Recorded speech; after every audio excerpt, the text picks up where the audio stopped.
Assalamu alaikum students, welcome back to my channel. Today we will be solving a non-calculator paper. So let's get started. Question number 1, you have to subtract these two fractions. So आपको पता है कि whenever we need to subtract we have to make the denominator same. So एक 8 है और एक 4 है मेरे पास, so I will multiply 2 over here and here. So जब मैं multiply कर दूँगा तो मेरे पास बन जाएगा 7/8 minus 2/8. I can also write it as a single fraction. So 7 minus 2/8. So that is equal to 5/8. ठीक है, सेकेंड पार्ट देखते हैं इसका. Workout 0.08 into 0.2. सो इसका ईजी वे ये है कि आप 0.08 को लिख सकते हो 8/100. ठीक है, और 0.2 को वी कैन राइट 2/10. ठीक है, पॉइंट के नीचे 1 और पॉइंट के आगे जितने भी डिजिट्स हैं उतने ही ज़ीरोज़ आप 1 के साथ अटैच कर देते हो. सो इसका आंसर आता है बेटा 16/1000. And we can convert this into decimal form, that would be equal to 0.016. ठीक है, ये आपने अपने आंसर्स जो हैं यहाँ पे ज़रूर लिखने हैं. Question number 2, write this numbers in order of size starting with the smallest. Okay, so हम ये करते हैं कि सारे नंबर्स को जो है डेसिमल की फॉर्म में ले आते हैं. ठीक है, तो 82% जो है वो बन जाएगा 0.82. कैसे बना? Because we know that 82% is equal to 82/100. ठीक है, परसेंट मीन्स 1/100.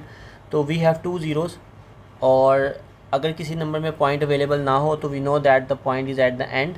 तो वो 2 स्टेप्स पीछे आ जाएगा, तो वो 0.82 बन जाएगा. ठीक है, इस तरह बना है. तो 0.8 को हम लिख सकते हैं, वो तो ऑलरेडी डेसिमल में है. ठीक है, no need to do anything. 17/20. अच्छा बेटा, आप नोटिस करो, अगर आपके पास डिनोमिनेटर में कोई भी नंबर ऐसा अवेलेबल है जिसको हम 10 में या 100 में या फिर 1000 में कन्वर्ट कर सकते हैं, तो आपने उसको कन्वर्ट करना है. ठीक है, तो 20 को हम 100 बना सकते हैं, तो इसको 100 बना लेते हैं. 20 × 5, हमें न्यूमरेटर को भी 5 से मल्टीप्लाई करना पड़ेगा. ठीक है, तो 17 × 5 हमारे पास होता है बेटा 85/100 बन जाएगा. और 85/100 किसकी इक्वल होगा? ये होगा 0.85 की इक्वल. ठीक है, और जो 3/4 है वो आपको वैसे ही पता होना चाहिए, वो 0.75 की इक्वल है. ठीक है, 3/4 का देखो आप इस तरह भी इसका कॉन्सेप्ट अंडरस्टैंड कर सकते हो. जैसे अगर मैं कहूँ कि these are 4 parts, so 3 parts are shaded. ठीक है, तो ये 0.75 बनता है ना. 1 पार्ट इज़ इक्वल टू 0.25. ठीक है, तो 3 पार्ट्स इक्वल टू 0.75. और अगर आपसे मैं ये कहूँ कि फॉर एग्जांपल ये हाफ़ शेडेड है, तो आप कहोगे हाफ़ इस तरह भी लिख सकते हैं और इसको हम 0.5 भी लिख सकते हैं. Same is the case with 3/4. तो 3/4 को आप 0.75 लिख सकते हो, ये आपको वैसे ही पता होना चाहिए. सो हमारे पास अब जो हैं सारे डेसिमल फॉर्म में हमने कन्वर्ट कर लिए. ठीक है, और अब हमने ये देखना है कि हमारे पास सबसे स्मॉलेस्ट कौन सा है. ठीक है, सबसे स्मॉलेस्ट की तरफ जाना है हमने. तो here we have 0.83, 0.75, then this is 0.85, 0.82 and 0.8. सबसे छोटा जो है वो तो 0.75 है. ठीक है, तो आपने 0.75 नहीं लिखना, आपने ओरिजिनल नंबर लिखना है, दैट इज़ 3/4. ठीक है, सेकंड पे स्मॉलेस्ट हमारे पास है 0.8. ठीक है, 0.8. अच्छा, थर्ड पे we have 0.82, that is equal to 82%.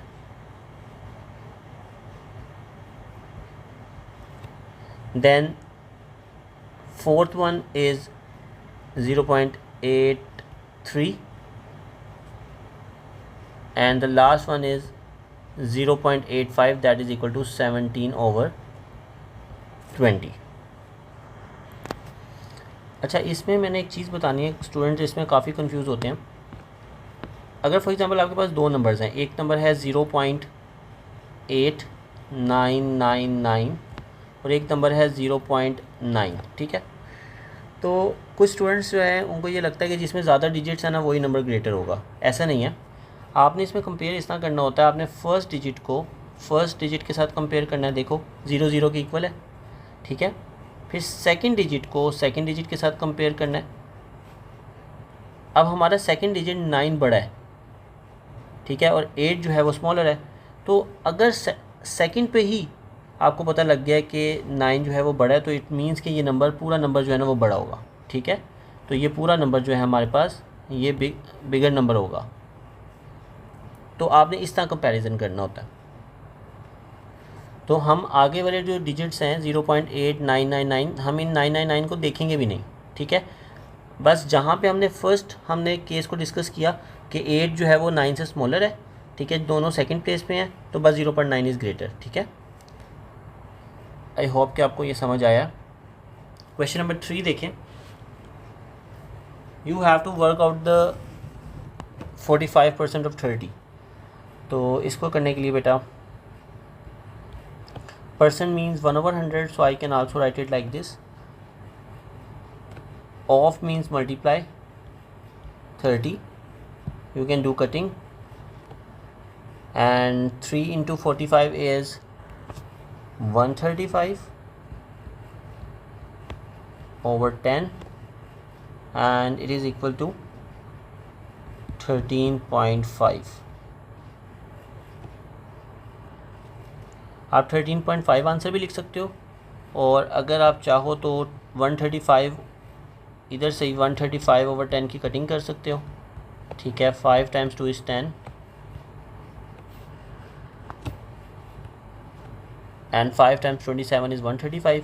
सो 27/2 को आप मिक्स नंबर में भी लिख सकते हो, ठीक है। आपने 27/2 नहीं लिखना, आपने इसको मिक्स नंबर में कन्वर्ट करके लिखना है, ठीक है। And 2 times 3 is 6।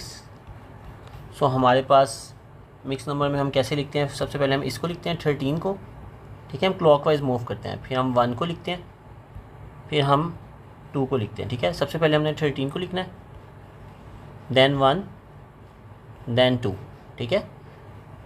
So 13 whole 1/2 भी आप आंसर लिख सकते हो, और दूसरा 13.5 भी लिख सकते हो, both are acceptable. Question number 4, factorize fully. So we need to factorize. We have two terms, and we know that in order to factorize we have two methods. One is taking common, and the second one is the identity, that is a square minus b square, ठीक है। सो इसमें देखें आपके पास second वाली जो हमारे पास option लिखी हुई है आइडेंटिटी, वो तो नहीं लग रही। सो हम इसमें कॉमन लेंगे, और कॉमन क्या आ रहा है हमारे पास, इसमें आ रहा है बेटा 5, because 10 and 15 both are divisible by 5, ठीक है। और x कॉमन आ रहा है हमारे पास, और y भी कॉमन आ रहा है। So we are left with 5 times 2 is 10, एक x रह जाएगा अंदर, प्लस 5 times 3 is 15, और एक y भी रह जाएगा, ठीक है। सो दिस इज़ फैक्टराइजेशन, और फैक्टराइजेशन का मीनिंग यही होता है कि आपने अपने एक्सप्रेशन को ब्रैकेट्स की फॉर्म में कन्वर्ट करना है, ठीक है। Now we need to factorise it again, और इसमें अगर आप नोटिस करो इसमें कुछ कॉमन नहीं आ रहा। सबसे पहले तो फैक्टराइजेशन में आपने देखना है कुछ कॉमन आ रहा है कि नहीं आ रहा। कॉमन अगर नहीं आ रहा तो ऑब्वियसली 2 टर्म्स हैं, तो हमारे पास फिर एक ही ऑप्शन रह जाती है, दैट इज़ दिस वन, ठीक है। यही ऑप्शन रह गई है हमारे पास, तो आइडेंटिटी अप्लाई हो रही है बेटा। First term is a square of 5a, and the second term is b square. So we can write it like this, 5a plus b, 5a minus b.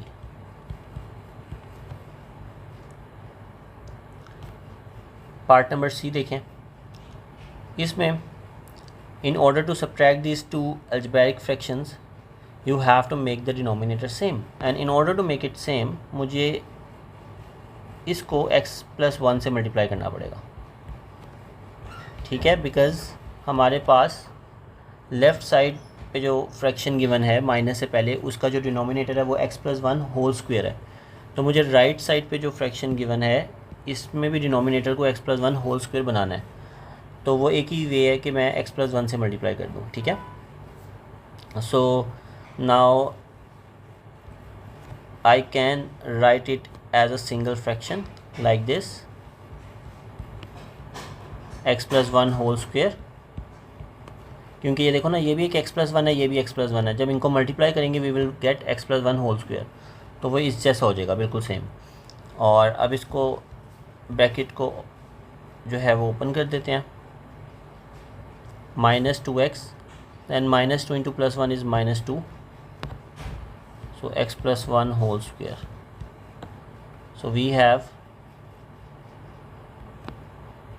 1 minus 2x over x+1 whole square.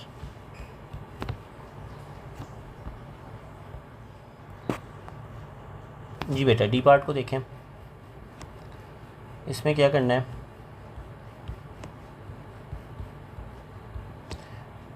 Reciprocal,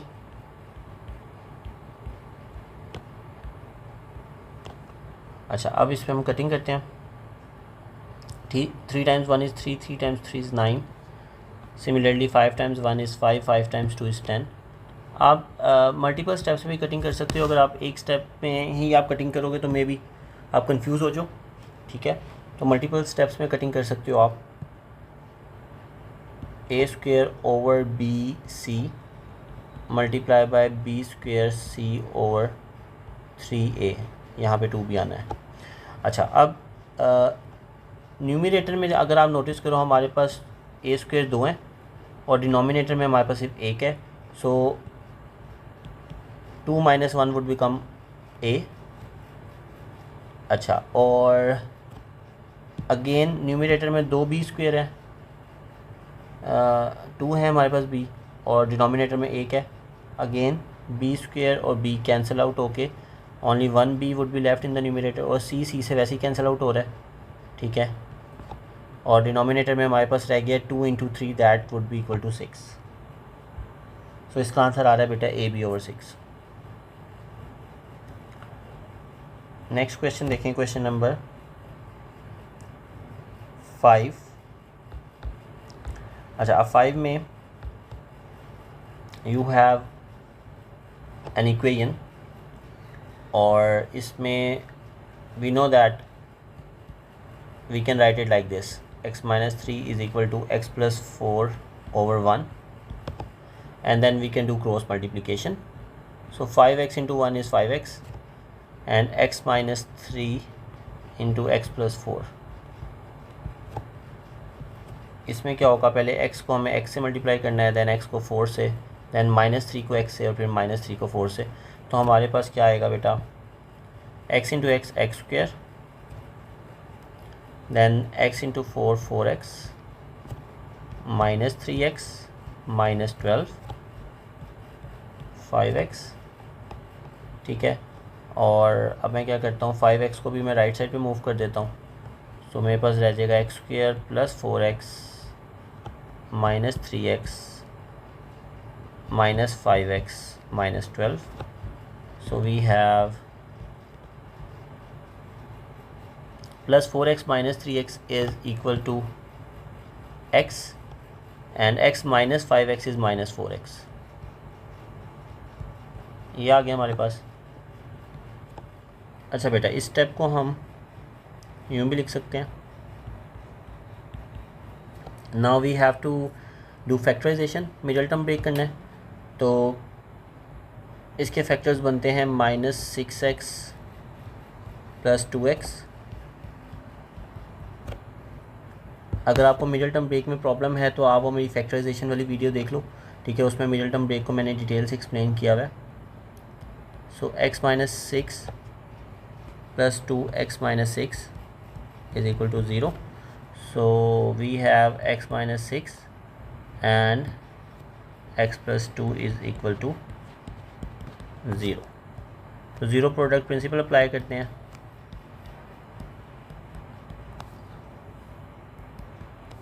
so we have two answers, x is equal to -2 और x is equal to 6। ये बेटा question number 6, ये देखें, इसमें if y is directly proportional to w square and x is inversely proportional to w, तो पहले हम ये करते हैं, इसको लिखते हैं, ठीक है, y is directly proportional to w square. So proportionality sign आपका रिप्लेस हो जाता है with equal and constant, we can also write it like this. और ये जो मैं ग्रीन सब लिखने लगा हूँ वो मेरे पास सेकंड है, x is inversely proportional to w, so inversely proportional to w would be written like this and it can be replaced with this thing, ठीक है। अच्छा, अब वही कहता है when w is equal to 10 and y is equal to 5 and x is equal to 0.4, so you have to find y in terms of x। अच्छा ठीक है, अब हमने इनकी वैल्यू सब्स्टिट्यूट करनी है। पहले मैं इस इक्वेशन को डील करता हूँ, y इज़ इक्वल टू के डब्ल्यू स्क्वेयर। सो इसमें y की वैल्यू सब्स्टिट्यूट करें 5 और w की वैल्यू हमारे पास 10 है, ठीक है। आपको पता है हमें सबसे पहले कांस्टेंट निकालना होता है, तो ये हमारे पास यहाँ पे कांस्टेंट आ रहा है k is equal to 5/100। So basically constant की वैल्यू आ रही है 1/20, ठीक है। अच्छा, अब मुझे ये जो मैंने ग्रीन से इक्वेशन लिखी है इसमें वैल्यू सब्स्टिट्यूट करता हूँ। x की वैल्यू 0.4, इसका कांस्टेंट भी अलग से निकालना पड़ेगा, और w की वैल्यू मेरे पास आ रही है 10। सो इधर कांस्टेंट की वैल्यू आ रही है 0.4 into 10, that is equal to 4, ठीक है। इसको लिखने के बाद हमें रियल इक्वेशन बनानी है जिसमें हमने कांस्टेंट्स की वैल्यूज़ पुट करनी है। सो k की ये 1/20 वैल्यू मुझे इधर पुट करनी है, ठीक है बेटा, इस इक्वेशन के अंदर। सो हमारे पास ये बन रही है y is equal to 1/20 w square. एक इक्वेशन ये बन गई हमारे पास। अच्छा, ये k इज़ इक्वल टू 4 मैंने कहाँ सब्स्टिट्यूट कर देना है यहाँ पे। सो ये मेरे पास बन रही है 4/w, ठीक है। अच्छा, अब हमें रिक्वायर्ड क्या है, हमें रिक्वायर्ड ये है कि हमने एक इक्वेशन बनानी है y in terms of x, ठीक है। सो उसमें सिर्फ y और x इन्वॉल्व होना चाहिए। y हमारा सब्जेक्ट हो, लाइक आइसोलेटेड हो, और बाकी जो है x जो है वो दूसरी साइड पे आना चाहिए। सो अब हम क्या करेंगे, हम w को जो है इस इक्वेशन से उठा के आइसोलेट करेंगे। पहले ये बन जाएगा w इज़ इक्वल टू 4 और w is equal to 4/x, ठीक है। मैं w को सब्जेक्ट बनाया, और ये वाला w मैंने अब क्या करना है, किस में सब्स्टिट्यूट कर देना है, इसके अंदर, ठीक है। So try to understand. हमारे पास दो इक्वेशंस थी, एक इक्वेशन थी ये वाली और एक थी ये वाली। मैंने सेकंड इक्वेशन में, इस इक्वेशन में से w को सब्जेक्ट बनाया और सब्स्टिट्यूट कर दिया इस वाली इक्वेशन के अंदर, ठीक है। तो अब मेरे पास क्या आ जाएगा, y is equal to 1/20, w की जगह मैंने लिख देना 4/x का स्क्वायर, ठीक है, क्योंकि w 4/x के इक्वल है। तो मेरे पास अब आंसर आ रहा है 4 स्क्वायर इज़ 16/20x स्क्वायर। और अगर मैं इसको सिंप्लीफाई करूं, 4 times 4 is 16, 4 times 5 is 20। So y is equal to 4/5x square. तो हमारी अब ये इक्वेशन बन गई है y in terms of x, ठीक है। देखो w भी नहीं है इसमें, और y को मैंने इन टर्म्स ऑफ x लिख दिया। So I hope you got it. Question number 7 देखते हैं। क्वेश्चन नंबर 7 में आपके पास स्क्वायर है आउटसाइड द ब्रैकेट। सो वो square according to the rules of indices, अंदर जितनी भी आपके पास टर्म्स हैं उनके ऊपर आना है, ठीक है।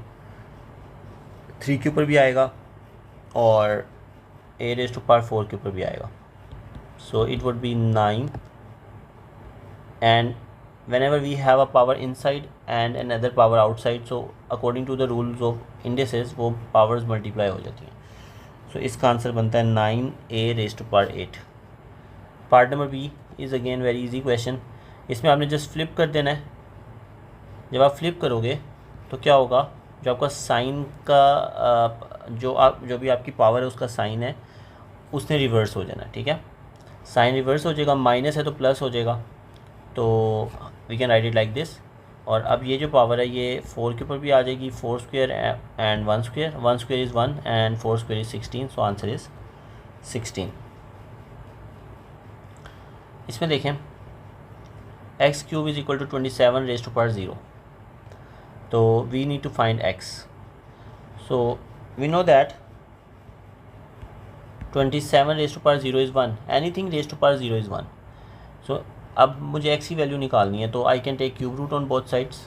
ठीक है, सो जब मैं क्यूब रूट लूँगा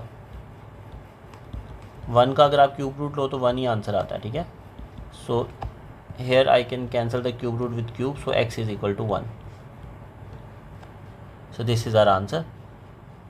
Now look at this thing, 12 whole 1 by 2 and 3 whole 3 by 2.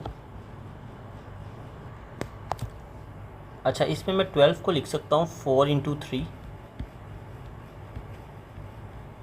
12 को मैं 4 इंटू 3 भी लिख सकता हूँ.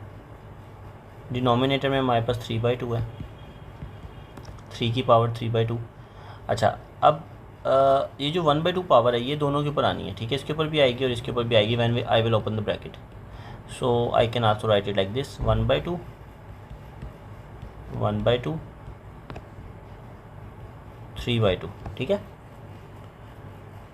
अब मैं क्या करूँगा, मेरे पास ये देखें ये भी 3 है बेस, यहाँ पे भी 3 बेस है, और ये 3 by 2 is the greater power और 1 by 2 is the smaller. So greater minus smaller करूँगा तो ये हो जाएगा बेटा न्यूमरेटर में तो मेरे पास 4 होल 1 बाई 2 ही रहेगा. डिनोमिनेटर में मैं ये कर सकता हूँ कि 3 बाई 2 माइनस 1 बाई 2. ठीक है, नाउ 4 होल 1 बाई 2 क्या होता है वो तो अंडरस्टूड है, अगर आप उसको रेडिकल साइन में कन्वर्ट कर दो. ठीक है, 1 बाई 2 को आप अगर रेडिकल फॉर्म में लिखो तो वो स्क्वायर रूट ऑफ 4 ही बनता है. ठीक है, और नीचे हम क्या करेंगे, 3 by 2 minus 1 by 2 would become 2 by 2 and that is equal to 1. So square root of 4 is 2 and 3 raise to power 2 by 2 है. सो 2 1 ज़ा 2, 2 1 ज़ा 2, सो 3 रेज टू पावर 1 इज़ 3. सो हमारा आंसर आ गया 2 बाई 3. ठीक है,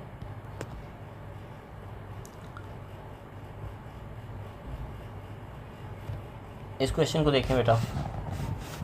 इसमें आपने इसको सबसे पहले कंप्लीटेड स्क्वायर फॉर्म में लेके जाना है. तो कंप्लीटेड स्क्वायर फॉर्म में लेके जाने का वे ये होता है कि जो भी आपका x का कोफिशिएंट होता है आप उसका हाफ लेते हो. ठीक है, तो मैंने सबसे पहले फर्स्ट 2 टर्म्स को लेफ़्ट साइड पे लिखा है और लास्ट टर्म को 5 को एक्सट्रीम राइट पे लिख दिया है. Now what I will do, I will take the half of the coefficient of x. ठीक है, साइन को इग्नोर कर दो. x का कोफिशिएंट आ रहा है हमारे पास 7. ठीक है, वैसे तो -7 है कोफिशिएंट, लेकिन साइन को ज़रा आप इग्नोर करो और आप सिर्फ एब्सोल्यूट वैल्यू पे फोकस करो जो कि 7 है. अब 7 का half low, that would become 7 by 2. Points में ना डील करो बिकॉज वो प्रॉब्लम हो जाएगी पेपर 1 में. तो आपने फिर हाफ लेने के बाद you have to take the square, add it and subtract it. So जो भी x का कोफिशिएंट आएगा आपने उसका हाफ लेना है, हाफ लेने के बाद उसका स्क्वायर लेना है, और स्क्वायर लेने के बाद आपने ऐड भी करवा देना है और सब्ट्रैक्ट भी करवा देना है. तो इधर से आप नोटिस करो ये जो फर्स्ट 3 टर्म्स आपके पास बनी है बेटा, ये वाली, ये मैं ब्रैकेट लगा रहा हूँ, ब्लू ब्रैकेट से दिखा रहा हूँ आपको. ये एक आइडेंटिटी बनाती हैं, जो कि आइडेंटिटी बन रही है x माइनस 7 बाई 2 का होल स्क्वायर. ठीक है, तो if you will open it, expand it, आपके पास यही चीज़ वापस आ जाएगी. ठीक है, और इसलिए मैंने इसको इस फॉर्म में लिख दिया. Now outside we have 7/2 whole square. So 7 square is 49 and 2 square is 4 + 5. अच्छा, अब इसको आगे सॉल्व करते हैं.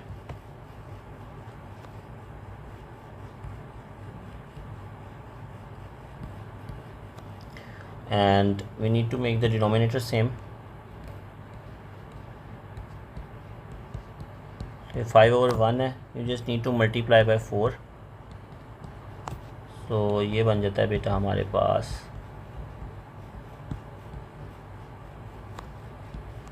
-49/4 प्लस 20/4. तो ये आता है -29/4, ये आ रहा है, ठीक है। x -7/2 का होल स्क्वायर -29/4, तो ये हमारे पास फॉर्म बन गई है। अच्छा, मिनिमम वैल्यू कैसे हमें पता लगेगी?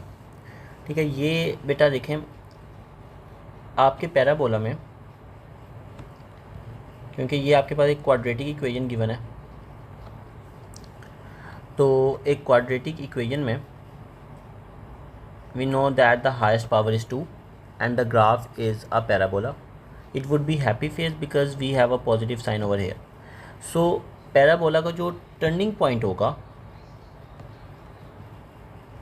the y coordinate of turning point is representing the minimum value, ठीक है, ये हमारी मिनिमम वैल्यू को रिप्रेजेंट करेगा। अच्छा, अब ये पता कैसे लगेगा? There are 2 ways. पहले मैं आपको ग्राफ के थ्रू थोड़ा सा एक्सप्लेन कर दूं। ये देखो, ये आपका पैराबोला बन रहा है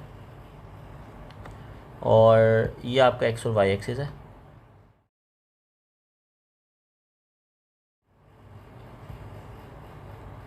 अच्छा, अब ये आपका फॉर एग्जांपल टर्निंग पॉइंट है, ये वैल्यू है आपकी 7/2 और ये वैल्यू बेटा आपकी आ रही है -29/4, ठीक है। सो -29/4 इज़ द मिनिमम वैल्यू जो आपके पैराबोला का टर्निंग पॉइंट का y कोऑर्डिनेट है, ठीक है, दैट इज़ -29/4। अच्छा, अब ये पता कैसे लगेगी? एक तो आपको ये फॉर्म याद रखनी पड़ती है, x - p² + q, ये आपने याद कर लेना है।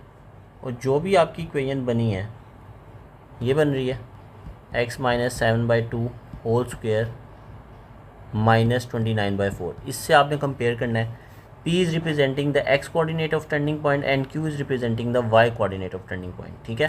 सो p की पोजीशन पे आप देखो क्या लिखा हुआ है, 7/2 लिखा हुआ है, तो p आपका x कोऑर्डिनेट है, दैट इज़ 7/2, और q आपका y कोऑर्डिनेट है टर्निंग पॉइंट का, सो दैट इज़ -29/4। अच्छा, साइंस कैसे डिसाइड होते हैं? आपने ये देखना है p का और 7/2 का साइन सेम है। अगर साइन सेम है तो p की पॉजिटिव वैल्यू लेंगे, और q का और इसका साइन देखो, साइन डिफरेंट है तो q की हम नेगेटिव वैल्यू लेंगे, ठीक है। तो हमारा आंसर है -29/4। एक तरीका तो ये है। दूसरा वे ये है कि आपने क्या करना है, आपने ये जो आपकी इक्वेशन है, इसमें आपने स्क्वेयर्ड पार्ट को लेट कर देना है 0 के इक्वल। जब आप 0 के इक्वल पुट करोगे तो आपके पास x की वैल्यू आ जाएगी 7/2। कैसे आएगी? आप स्क्वेयर रूट लोगे दोनों तरफ, ठीक है, स्क्वेयर रूट लोगे, और स्क्वेयर रूट लेने के बाद 0 का स्क्वेयर रूट इज़ 0। सो जब 7/2 को राइट साइड पे मूव करोगे, so we will get x coordinate of turning point 7/2। अब अगर मैंने y coordinate of turning point निकालना है, जो कि रिक्वायर्ड है मिनिमम वैल्यू, सो वो निकालने के लिए मुझे पता है क्या होगा, जब ऑलरेडी x - 7/2 का होल स्क्वायर मैंने 0 के इक्वल एज्यूम किया था, ठीक है, इसको 0 के इक्वल एज्यूम किया हुआ है, तो ये वाला पार्ट तो मैं 0 लिख दूँगा पूरा, ठीक है। तो मेरे पास व्हाट इज़ लेफ्ट ओनली -29/4। सो यहाँ से भी आप y coordinate of turning point निकाल सकते हो, ठीक है। 2 तरीके होते हैं। सो इसका जो हमारे पास आंसर बनता है वो बनता है -29/4। So I hope you got it, ठीक है। और देख के डायरेक्टली इक्वेशन से भी पता लग सकता है। So minimum value is -29/4। Question number 9 देखें। क्वेश्चन नंबर 9 में अ bag contains red balls, blue balls and green balls. So red ratio blue हमारे पास है 3:8 और ग्रीन रेशो ब्लू है हमारे पास 2:5। हमने निकालना क्या है, work out the fraction of balls that are blue. So to combine these ratios we need to find a common value for the blue part of the ratio, ठीक है। So what will I do, I will multiply the first ratio by 5 and second ratio by 8। उससे मुझे क्या फ़ायदा होगा कि first ratio मेरी बन जाएगी 5 टाइम्स 3 इज़ 15, 5 टाइम्स 8 इज़ 40 और सेकंड रेशो मेरी बन जाएगी 8 times 2 is 16 and 8 times 5 is 40। सो मेरे पास जो ब्लू वाला पार्ट है वो सेम हो गया, ठीक है। अब मुझे निकालना है fraction of balls that are blue. So मुझे ये पता है कि टोटल ब्लू बॉल्स जो हैं वो 40 हैं, ठीक है। एंड हमने बाकी जो है उन बॉल्स को ऐड कर लेना है, रेड को और ग्रीन को। रेड है 15 और ग्रीन है 16। सो 15 + 16 इज़ 31 और 31 में 40 भी ऐड करना पड़ेगा। उसकी रीज़न ये है कि हमारे पास टोटल नंबर ऑफ़ बॉल्स जो हैं वो बनती हैं red plus blue plus green, ठीक है। तो रेड 15 है, ब्लू हमारे पास हो गई हैं 16, सॉरी ब्लू हो गई हैं 40 और ग्रीन हो गई हैं हमारे पास 16। इन तीनों को ऐड करो तो 71 बनता है। So 40/71 is the required ratio और required fraction.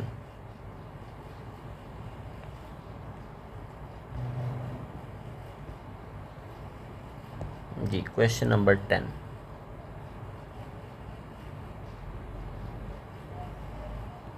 we have to write 0.000863 in standard form. So it's again very easy. Standard form आपको पता है कि क्या होती है, a number that is in between 1 and 10, ठीक है, greater than equal to 1 but less than 10, multiply by 10 raised to power n, ठीक है, n is any integer. So point को मैं क्या करूँगा, ये 1 से काफ़ी छोटा है तो मैं 3-4 स्टेप्स पॉइंट को आगे मूव करूँगा, ठीक है, 1 2 3 एंड 4। जब पॉइंट 4 स्टेप्स आगे मूव होगा तो मेरा पॉइंट बन जाएगा, मेरा नंबर बन जाएगा 8.63 multiply by 10 raise to power. क्योंकि 4 स्टेप्स मैंने राइट मूव किया है तो जब राइट मूव करते हैं तो हमारा जो है ना पावर वो रिड्यूस होती है। So it would be -4। जब भी आपने राइट मूव करना है तो आपने माइनस करनी है पावर, रिड्यूस होगी पावर, और जब आपने लेफ़्ट मूव करना है तो आपकी पावर ऐड होगी, ठीक है। अच्छा पार्ट बी देखें ज़रा, इसमें वो कह रहा है कि the table below shows the approximate area of some deserts. So ये एरियाज़ लिखे हुए हैं। अच्छा, write down the name of the desert with the largest area. अच्छा बेटा ये देख के पता लग रहा है एंटार्क्टिका है, क्योंकि अगर आप नोटिस करो एंटार्क्टिका की जो पावर है ना वो 10⁻⁷ है, बाकी सारों की पावर्स 6 है 5 है, सारों की पावर्स कम है। सो इसका आंसर होगा एंटार्क्टिका।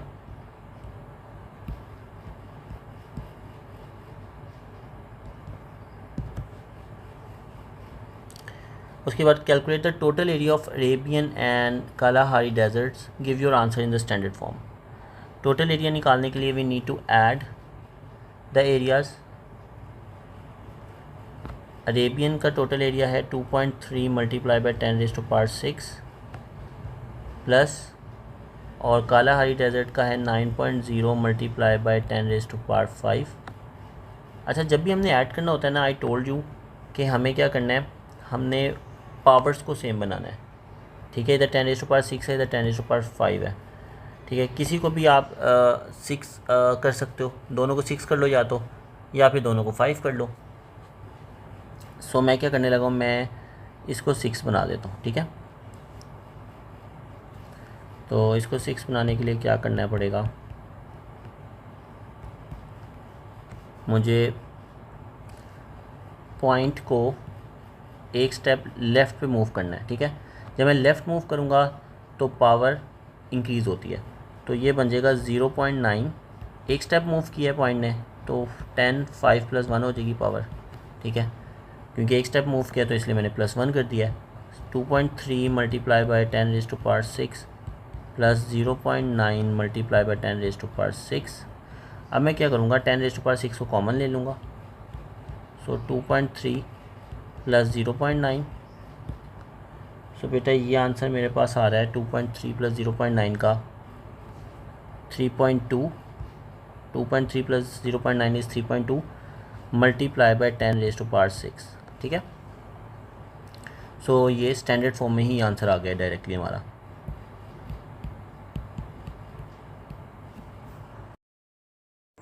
अच्छा बेटा, इस क्वेश्चन में देखें, आपने क्या करना है कि आपके पास सी और डी की वैल्यू गिवन है, you have to find the value of B. So let's substitute the values. 1/b is equal to 1/3 plus 1/8। ठीक है, now making the denominator same,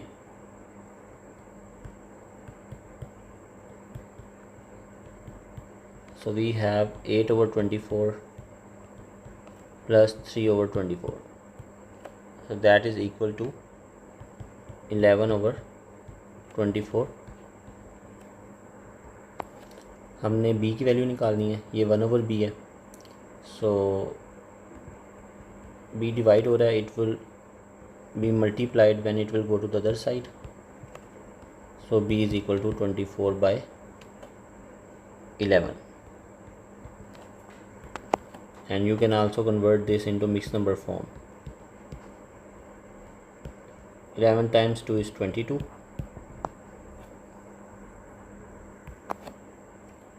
so it is equal to 2 whole 2/11.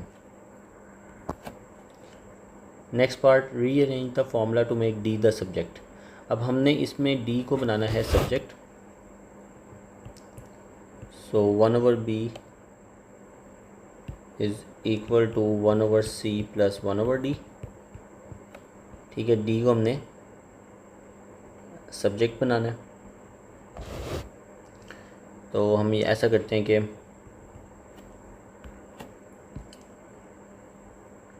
Right side पे denominator same करते हैं, ये आ जाएगा हमारे पास c + d over cd, और यहाँ पे आ जाएगा 1/b। ठीक है, नाउ क्रॉस मल्टीप्लाई cd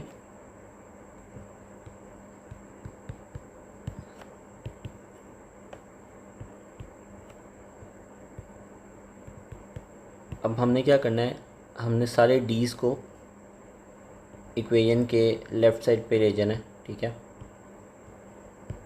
आप राइट पे भी मूव कर सकते हो, वो आपकी मर्ज़ी है। Now we will take D common. As I told you कि अगर हमारे पास जो चीज़ जिसको हमने आइसोलेट करना है वो एक से ज़्यादा जगह पे प्रेजेंट हो, तो आपने क्या करना होता है, आपने उनको एक ही जगह पे मूव कर देना है, इक्वेशन से लेफ़्ट साइड पे या राइट साइड पे, और फिर आपने कॉमन ले लेना होता है। तो इसका आंसर आ रहा है BC/C - P। ठीक है, ये आपका आंसर। क्वेश्चन नंबर 12 देखें बेटा, इसमें we have distance time graph. ठीक है, ये हमारे पास डिस्टेंस है, यहाँ हमारे पास टाइम है, and we know that in distance time graph the gradient gives us the speed. ठीक है, सो क्वेश्चन में लिखा हुआ है the distance time graph shows the journey of a red bus travelling from a village to a town, find the total length of time for which the bus is stopped during the journey. तो आपने ये बताना है कि बस कितनी देर stop हुई है ड्यूरिंग द जर्नी। ठीक है, तो अगर आप नोटिस करो, मैं जूम इन करता हूँ इसको, ये यहाँ से लेके यहाँ तक बस स्टॉप है, ठीक है। हॉरिजॉन्टल लाइन का मतलब यही है कि इस टाइम ड्यूरेशन में आपका जो वाई एक्सिस पे आपके पास डिस्टेंस गिवन है, तो डिस्टेंस जो है ना वो 5 किलोमीटर्स पर ही रुका हुआ है, ठीक है। सो डिस्टेंस इंक्रीज़ नहीं हो रहा। सो इसका मतलब आपका जो व्हीकल है वो स्टॉप है। तो और यहाँ पे 1 small box is representing 1 minute. तो अब ये देख सकते हो कि यहाँ से 0 से 11 से लेके 11:10 तक we have 10 small boxes, 1 2 3 4 5 6 7 8 9 and 10, ठीक है। सो 1 स्मॉल बॉक्स 1 मिनट का। तो अब आपने क्या करना है, आपने टोटल टाइम फाइंड करना है जितनी देर आपकी जो बस है वो स्टॉप रही है। तो ये हमारे 2 मिनट्स आ गए, 1 एंड 2 बॉक्सेस हैं यहाँ पे। उसके बाद हमारी बस यहाँ स्टॉप हुई है, ये देखो यहाँ,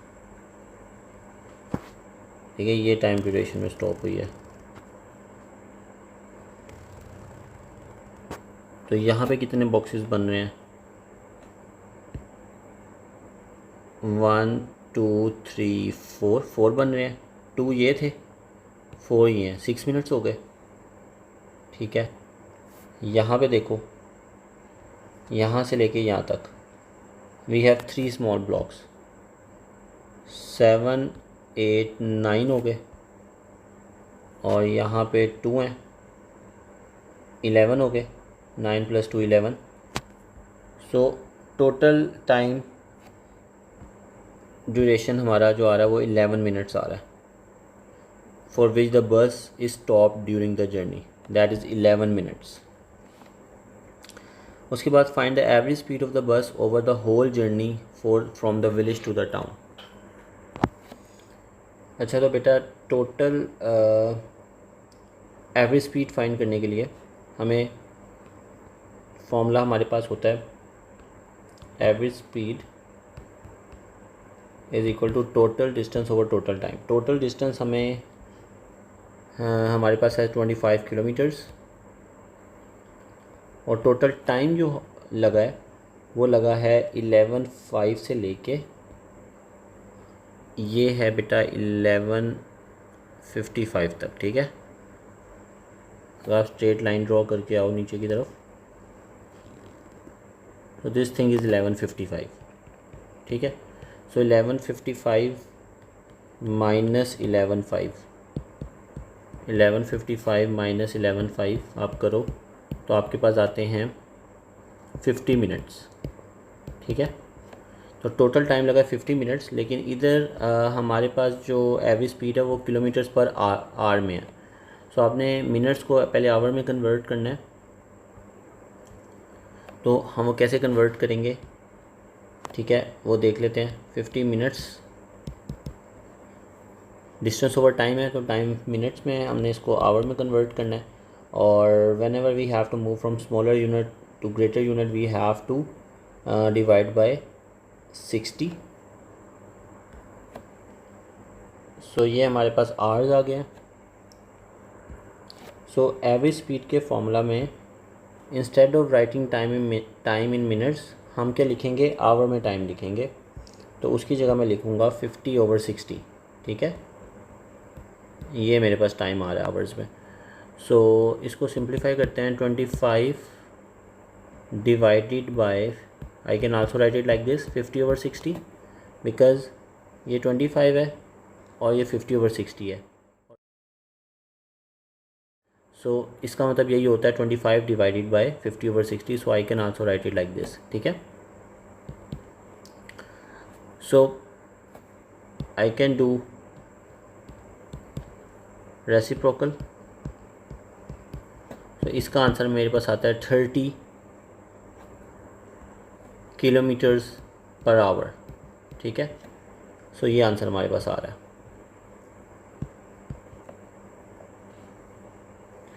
नाउ अच्छा बेटा, पार्ट सी को देखें। A yellow bus leaves the town at 11:25 and travels non-stop along the same road to the village at a constant speed of 50 kilometres per our. तो इसमें देखो येलो बस जो है it leaves the town eight 11:25। तो 11:25 पे 11:25 कहाँ पे आ रहा है हमारा 21, 22, 23, 24 एंड 25। अच्छा यहाँ आ रहा है 11:25। तो अगर आप नोटिस करो कि 11:25 पे बस ने टाउन से चलना स्टार्ट करना है, ठीक है। इसको ज़रा मैं, ठीक है, ये हमारे पास टाउन है, ठीक है। टाउन से उसने चलना स्टार्ट करना है और उसने विलेज तक जाना है, ठीक है। और हमारे पास स्पीड गिवन है, तो कितने टाइम के बाद वो विलेज तक पहुंच जाएगी बस। तो speed is equal to distance over time and time is equal to distance over speed, ठीक है। डिस्टेंस तो हमें पता है क्या है 25 किलोमीटर्स है, ठीक है। और हमारे पास स्पीड गिवन है 50 kilometres per hour, so that is equal to 1/2 hour, so that is equal to 30 minutes. After 30 minutes वो विलेज तक बस पहुंच जाएगी। तो 11:25 पे बस जो है ना वो डिपार्चर है बस का, और आफ्टर 30 मिनट्स उसने विलेज तक पहुंच जाना है, ठीक है। और विलेज इज़ ओवर हेयर। 11:25 पे बस डिपार्ट हुई है, ठीक है। तो आफ्टर 30 मिनट्स क्या टाइम हो जाएगा 11:55 हो जाएगा, ठीक है। तो वो यहाँ आ जाएगा टाइम 11:55 यहाँ पे आ रहा है। सो हमने क्या करना है, we just need to join, let's join with a straight line.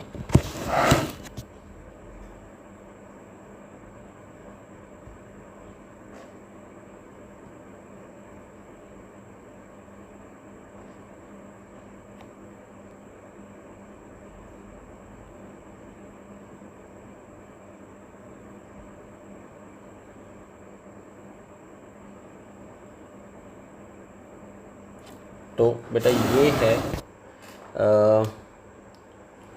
बस का graph from town to village. और अब वो ये पूछ रहे हैं कि हमने डिस्टेंस टाइम ग्राफ तो ड्रॉ कर दिया, ठीक है, for yellow bus. At what time does the yellow bus meet the red bus. अब इनका जो पॉइंट जहाँ पे ये मीट कर रहे हैं वो ये पॉइंट है, ठीक है। सो वो टाइम हमने बताना है।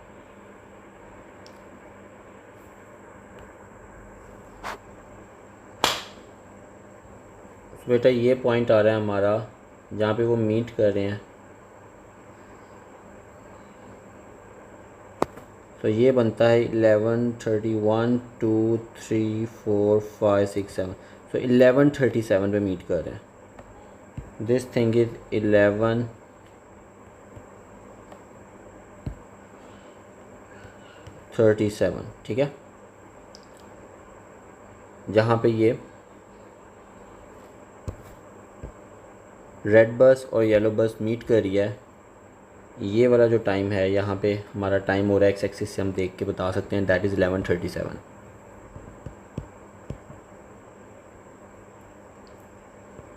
Okay, next question.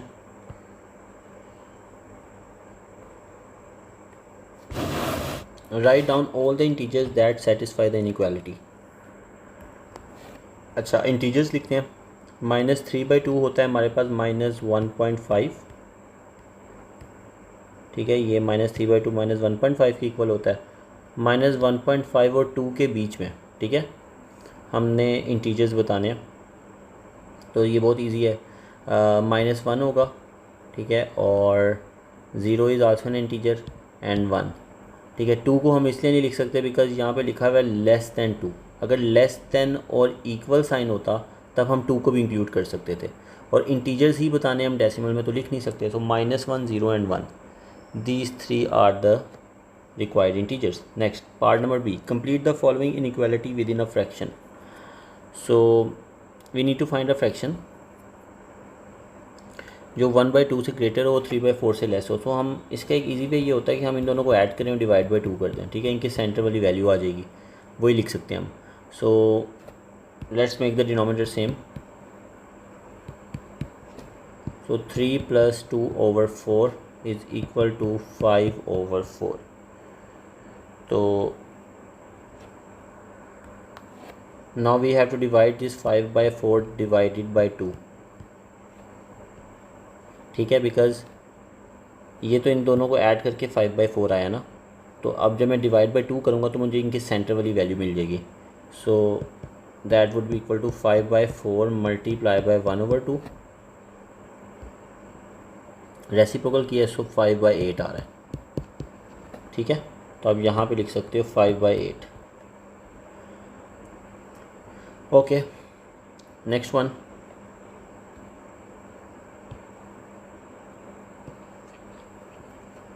अच्छा, अब नेक्स्ट में क्या करना है बेटा, write down N irrational value of n that satisfy this inequality. तो हमें पता है कि इर्रेशनल नंबर्स जो होते हैं ना हमारे पास, या तो वो पाई होता है, ठीक है, या फिर any number in the radical sign, inside the radical sign, except square numbers, ठीक है, स्क्वायर नंबर्स नहीं। लाइक 2 हमारे पास square root of 2 is an irrational number. Similarly square root of 7 is an irrational number, cube root of 3 is an irrational number. हाँ, square root of 9 जो है ये irrational नहीं है, बिकॉज इसका आउटपुट जो है वो हमारे पास 3 आ जाता है। इरेशनल सिर्फ वही नंबर्स होते हैं जिनका आउटपुट नेवर एंडिंग और नॉन टर्मिनेटिंग और नॉन रिकरिंग हो, ठीक है, non terminating and non recurring. तो यही जो नंबर्स होते हैं इस तरह के, या सर्ड्स या पाई, इनका जो आउटपुट होता है वो नॉन टर्मिनेटिंग और नॉन रिकरिंग होता है। तो इसका मतलब जो ये 2 है बेसिकली ये स्क्वायर रूट ऑफ 4 का आउटपुट है, और 3 जो है वो स्क्वायर रूट ऑफ 9 हम लें तो 3 आता है। तो स्क्वायर रूट ऑफ 4 और स्क्वायर रूट ऑफ 9 के बीच में आपने कोई भी रैशनल नंबर लिख सकते हो, आप स्क्वायर रूट ऑफ 5 लिख दो, ठीक है। तो इसका आंसर आप स्क्वायर रूट ऑफ 5 भी लिख सकते हो, स्क्वायर रूट ऑफ 6 लिख सकते हो, स्क्वायर रूट ऑफ 7 लिख सकते हो, 8 भी लिख सकते हो। तो ये सारे आंसर्स इसके करेक्ट एज्यूम होंगे। और अगर वो क्वेश्चन डायरेक्टली ये देता ना स्क्वायर रूट ऑफ 4 और स्क्वायर रूट ऑफ 9 के बीच में कोई रैशनल बताओ, तो ये आपके लिए बड़ा इजी होता। उसने क्या किया, उसने स्क्वायर रूट ऑफ 4 का आउटपुट लिख दिया 2 और स्क्वायर रूट ऑफ 9 का आउटपुट लिख दिया 3, और फिर कहा कि इन दोनों के बीच में रैशनल नंबर बताओ। तो आपने इस तरह उसको करना है, ठीक है।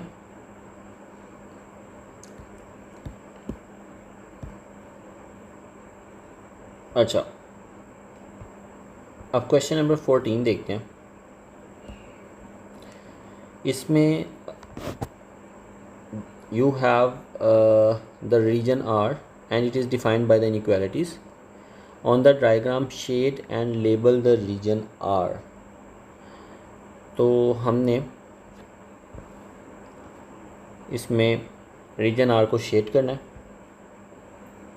अच्छा, first 2x is greater than equal to 2 and less than equal to 8।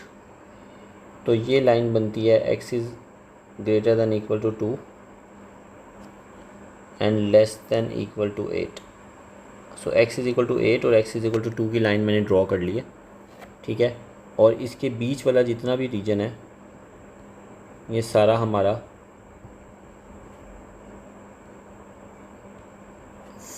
इसको रिप्रेजेंट करता है, ठीक है। अच्छा, अब सेकंड देखते हैं। y is greater than equal to 5 and y is less than equal to 10। इसको मैं 5 और 10 को मैं ऑरेंज कलर से इधर रिप्रेजेंट करता हूँ। y इज़ इक्वल टू 10 की ये लाइन होती है और y इज़ इक्वल टू 5 की लाइन होगी बिल्कुल 4 और 6 के सेंटर में, ठीक है। और ये होगा शेडेड रीजन,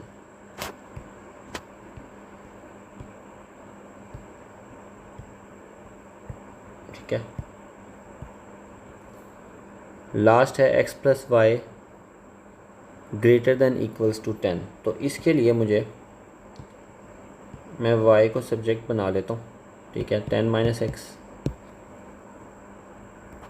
इनइक्वालिटी साइन को मैं इक्वेशन में कन्वर्ट कर रहा हूँ और मैं x की कोई सी भी 3 वैल्यूज़ लेके पहले इसका ग्राफ ड्रॉ कर लेता हूँ। x की वैल्यूज़ ले लेते हैं 0 to 4, ठीक है। अच्छा, अगर मैं 0 to 4 लेता हूँ, x0 सब्स्टिट्यूट करो तो y 10 आएगा, x2 सब्स्टिट्यूट करो तो y 8 आएगा और 4 करें तो y 6 आएगा। सो 0 के लिए 10, 2 के लिए 8 एंड फॉर 4 वी हैव 6। सो ये मैंने 3 पॉइंट्स प्लॉट कर दिए। इनके लिए मैं एक स्ट्रेट लाइन ड्रॉ करने लगा हूँ, ग्राफ ड्रॉ करने लगा हूँ इनका, जो कि आ रहा है बेटा कुछ ऐसा, ठीक है। ये स्ट्रेट लाइन आई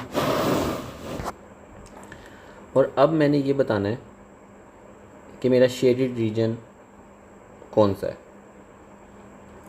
और y जो है वो ग्रेटर देन इक्वल्स टू 10 है, ठीक है। ये आपने देखना है y क्या है हमारे पास, ग्रेटर देन इक्वल्स टू 10, यानी कि अगर y greater than equals to 10 है तो ग्रेटर की वजह से जो लाइन से अबव साइड होती है वो शेडेड होती है, ठीक है। सो अब कौन सा रीजन है जो हमारा तीनों इनइक्वालिटीज़ को रिप्रेजेंट कर रहा है, ठीक है, जहाँ पे सारों का शेडेड रीजन ओवरलैप हो रहा है। तो वो अगर देखा जाए ना, हमारे पास सिर्फ ये वाला बनता है। Let me raise the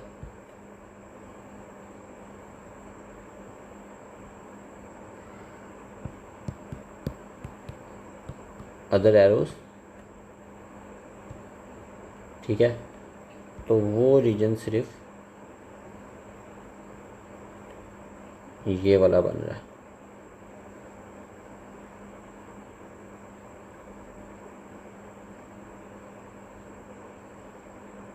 I hope you got it. अब एरोस को रिमूव कर देते हैं, अब शेड कर लेते हैं।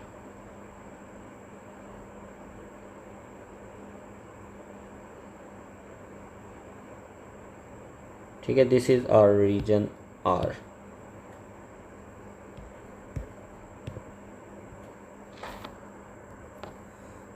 जी नेक्स्ट क्वेश्चन, क्वेश्चन नंबर 15। इसमें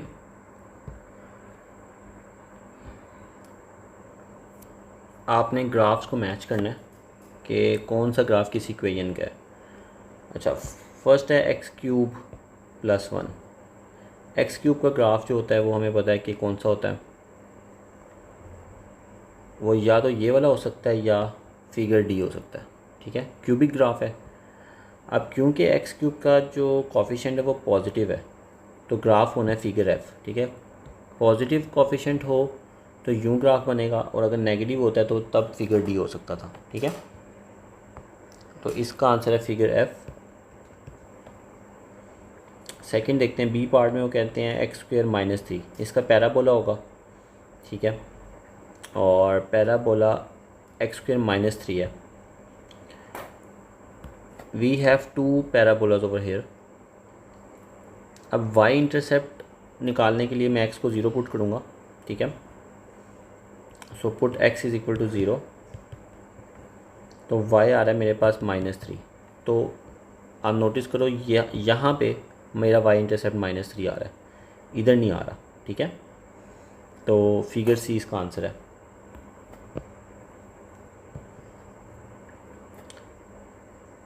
y is equal to 3 raise to power x, ये एक्सपोनेंशियल फंक्शन है तो उसका ग्राफ सिर्फ एक ही अवेलेबल है ऊपर, वो फिगर बी है।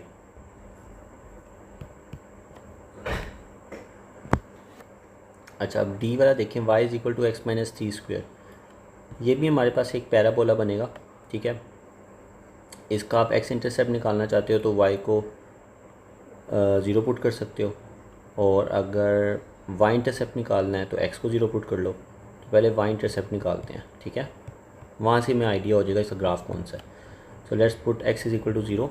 सो हमारे पास आ रहा है 0 - 3 is -3 square, so that is equal to 9। So Y intercept 9 आ रहा है, ठीक है। तो ये देखो फिगर ई में हमारे पास वाई इंटरसेप्ट 9 हो सकता है, क्योंकि ये तो ऑलरेडी वैसे भी ग्राफ हमारा हमने यूज़ कर ही लिया है, ये प्रीवियस ऑप्शन में था जो हमने सेलेक्ट किया था। सो ये फिगर 9 वाई इंटरसेप्ट 9 आ रहा है, और इधर वैसे भी देखो वाई इंटरसेप्ट 9 आ ही नहीं रहा, नेगेटिव में है वाई इंटरसेप्ट। सो इसका आंसर है फिगर ई।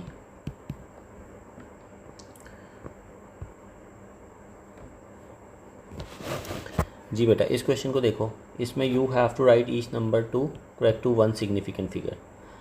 अब 58.24 लिखा हुआ है, अगर मैं इसको वन सिग्निफिकेंट फिगर पे करूं तो सेकंड डिजिट देखेंगे, सेकंड डिजिट अगर 5 से ग्रेटर है तो वो 1 ऐड हो जाएगा 5 के अंदर, सो 6 बन जाएगा, और 8 जो है उसको हम किस में कन्वर्ट कर देंगे, 0 में, ठीक है। और पॉइंट के बाद वाले डिजिट्स को हम वैसे इग्नोर कर देते हैं, लिखते ही नहीं है, ठीक है। 8 जो है वो राउंडिंग ऑफ 0 बन गया। उसके बाद नेक्स्ट है 32.5। 32.5 को अगर मैं वन सिग्निफिकेंट फिगर पे करूं तो आप देखो 2 5 से स्मॉलर है, सो 3 में कोई भी चेंज नहीं आएगा, और 2 जो है वो 0 में कन्वर्ट हो जाएगा, 30 बन जाएगा। एंड देन 0.126 है, तो 0.126 में हमारा फर्स्ट जो सिग्निफिकेंट डिजिट है वो 1 से स्टार्ट होगा, ठीक है। 0 जो है वो सिग्निफिकेंट नहीं है, तो फिर सेकंड डिजिट को देखो वो 2 है, 2 फिर 5 से छोटा है, तो 1 में कुछ भी ऐड नहीं होगा, तो इसका आंसर आएगा 0.1। और 2 को हम 0 में कन्वर्ट नहीं करके लिखेंगे क्योंकि वो डेसिमल के बाद आ रहा है, ठीक है। जो डेसिमल के बाद नंबर्स होते हैं हम उनको 0 में कन्वर्ट नहीं करते। सो ये हमारे बेटा तीनों डिजिट्स जो हैं वो राउंड ऑफ हो गए हैं।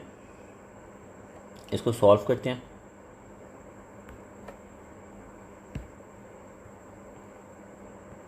Thirty times 2 is 60, so we have 2 over 0.1, और अगर हम दोनों को 10 से मल्टीप्लाई कर लें डेसिमल पॉइंट को रिमूव करने के लिए, सो हमारे पास आंसर आ जाता है 20, ठीक है। 10 से मल्टीप्लाई करेंगे तो पॉइंट एक स्टेप आगे आ जाएगा ना, सो आंसर 20 आ जाएगा। Now we have simultaneous linear equations. अच्छा, साइमल्टेनियस लीनियर इक्वेशंस में अगर x के नीचे x वाली टर्म लिखी हुई है, y के नीचे y वाली टर्म है, और कांस्टेंट के नीचे कांस्टेंट है, तो it's easy to apply elimination method. तो इसमें you have to make the coefficient same of any of one variables. तो हमारे लिए इजी है कि हम y के जो कोफिशिएंट हैं उनको सेम कर लें, ठीक है। तो इक्वेशन नंबर 2 में अगर मैं इसको इक्वेशन 2 कहूँ, इधर y का कोफिशिएंट 3 है, तो फर्स्ट इक्वेशन को हमें 3 से मल्टीप्लाई करना पड़ेगा।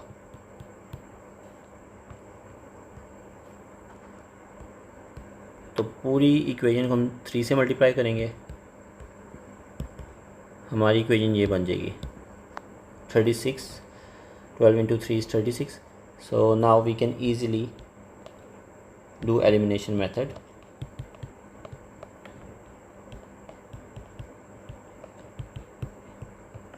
अच्छा, आप देखो साइंस ऑलरेडी जो है ना चेंज है, लाइक प्लस और माइनस लिखा हुआ है, तो whenever the signs are already opposite तो आपने डायरेक्टली ऐड करनी होती हैं दोनों इक्वेशंस को, ठीक है। So 6 + 7 is 13x and 36 + 29 is 65। So 65 over 13 x is equal to 5। अब ये जो x की वैल्यू है ये आप किसी भी इक्वेशन में पुट कर सकते हो in order to find y। सो मैं इक्वेशन नंबर 1 में जो ओरिजिनल इक्वेशन थी उसमें पुट कर रहा हूँ।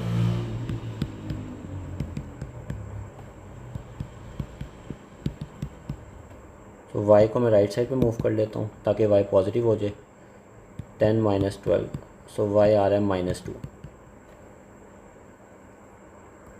ठीक है। x is equal to 5 and y is equal to -2।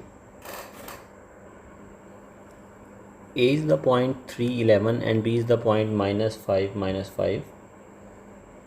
The equation of line L is this. Show that L is perpendicular to the perpendicular bisector of AB। अच्छा, अब इसमें एक पॉइंट है बेटा, ये देखो A इज दिस पॉइंट, उसके coordinates given है 3, 11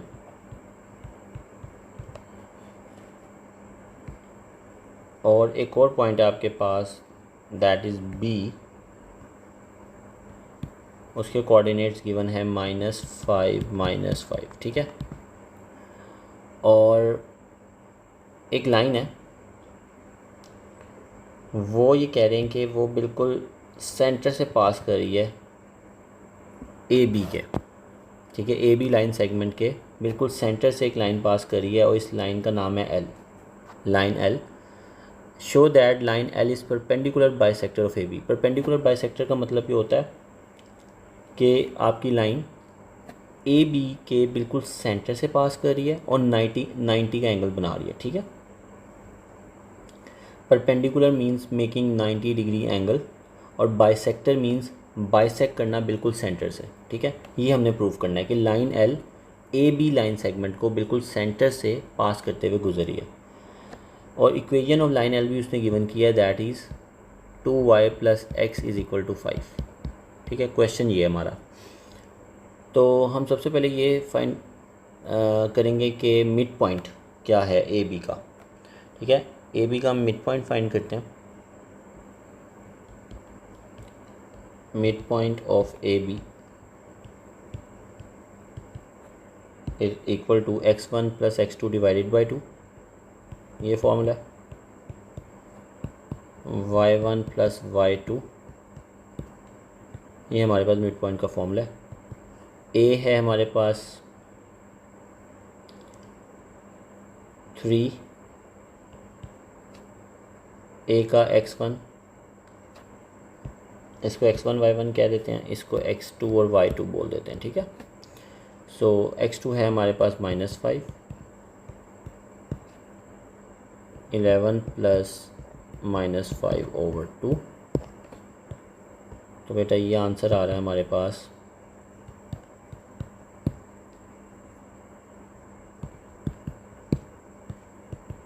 -1 और 3। So mid point of A B हमें पता लग गया, दैट इज़ बेसिकली -1 एंड 3, ठीक है। अच्छा, मिड पॉइंट निकालने का फ़ायदा क्या होगा? मिड पॉइंट निकालने का फ़ायदा ये होगा कि जब हम मिड पॉइंट इस लाइन एल की इक्वेशन में पुट करेंगे तो ये पॉइंट इस इक्वेशन को सेटिस्फाई करेगा, और सेटिस्फाई करने से ये पता लगेगा कि ये पॉइंट एग्जैक्टली इस लाइन एल पे लाई करता है, ठीक है। तो अब -1, 3 को हमने कहाँ पुट करना है? इसके अंदर, 2y + x is equal to 5 के अंदर, ठीक है। सो इसके अंदर इस इक्वेशन में हमने -1, 3 को सब्स्टिट्यूट करना है। तो x की जगह -1 लिख दें और y की जगह लिख दो 3। सो ये बन जाएगा बेटा 6 - 1 इज इक्वल टू 5। तो देखो 5 इज इक्वल टू 5 आ गया। अगर इक्वल आंसर आ जाए तो इट मीन्स कि वो पॉइंट उस इक्वेशन को सेटिस्फाई कर रहा है, और इन अदर वर्ड्स कि वो पॉइंट उस लाइन के ऊपर लाई करता है, ठीक है। अब ये तो पता लग गया कि ये जो लाइन एल है ये बिल्कुल सेंटर से पास कर रही है।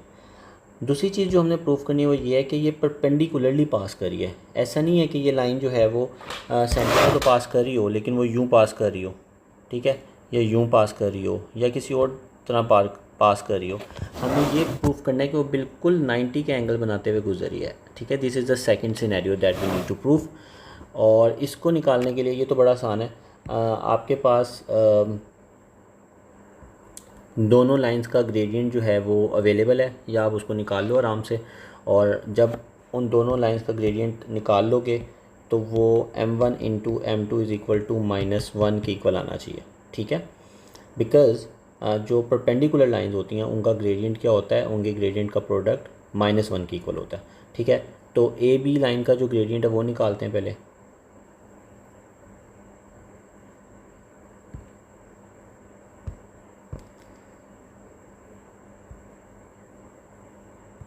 ठीक है, वो आएगा y2 minus y1 over x2 minus x1। तो ए और बी पॉइंट्स आपके पास हैं, ए और बी पॉइंट्स। सो -5 माइनस 11,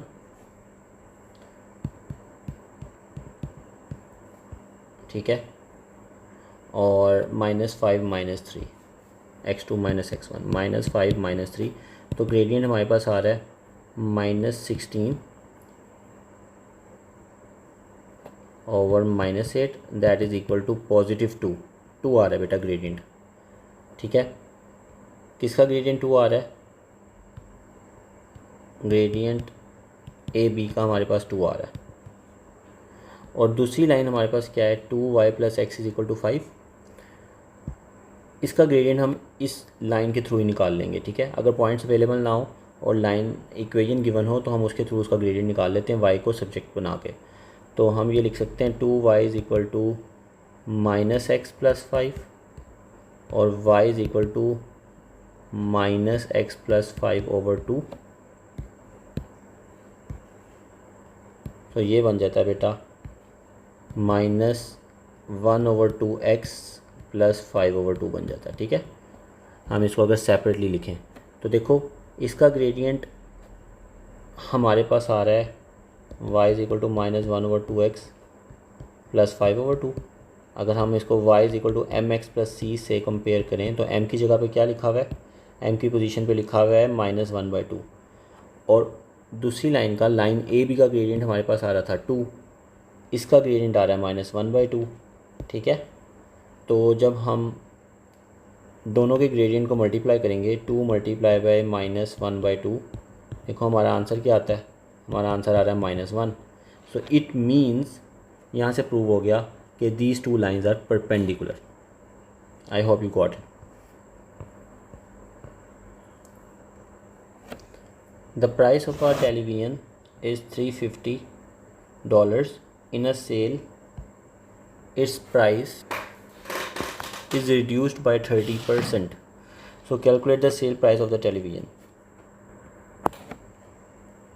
So आप क्या करो, 30% ऑफ 350 निकालो और उसको जो है ना वो माइनस कर दो 350 में से। तो 30% ऑफ 350 क्या होगा, पहले ये देख लेते हैं। 30 over 100 multiply by 350. We can do the cutting. So 35 into 3 is 105, ठीक है।